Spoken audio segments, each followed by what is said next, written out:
znači imam neki maler s telefonom, non stop mi se kvare, lome. To ti je od Anđela, on te uklao. On mi je započeo i sad... Vidio sam neki klip da si plakala za Angelom. Plakala jesam. Ali nisam za njim, plakala sam jer sam ja budala. Da, taj dan ti je bio onako baš dirljiv. Emotivan. A jel ulaziš? Ne. Jel misliš da mene niko može prevariti u životu? A što bi te lagala? Moraš ući tamo oko Božića Nove godine da Angelo te vidi.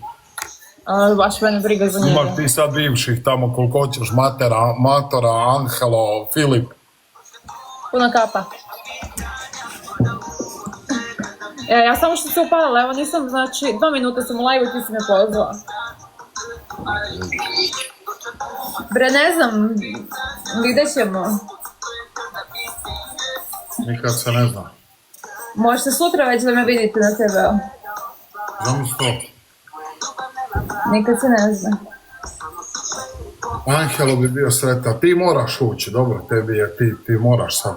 Kako ćeš? Što? Ono Matora tamo, mislim moraš, ne moraš, ali... Pa šta ja imam sa njom? Ja ulazim u sebe. Da, ali kao ona, pa Angelo, pa Đukić. Pa ispravo ti kažem, od svih njih mene jedino možda interesuje Đukić i to je to. Bil se opalila s Đukićem realno, sad kad bi ušla? To ne bih se opalila sa njim, brate, mi smo... A mislim ono... Mi smo drugari. Jedite malo na doku da hranite labudove i to. Ljudi, ruže.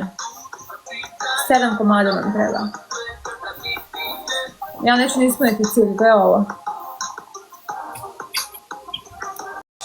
Što si zabao? Zablokirao je.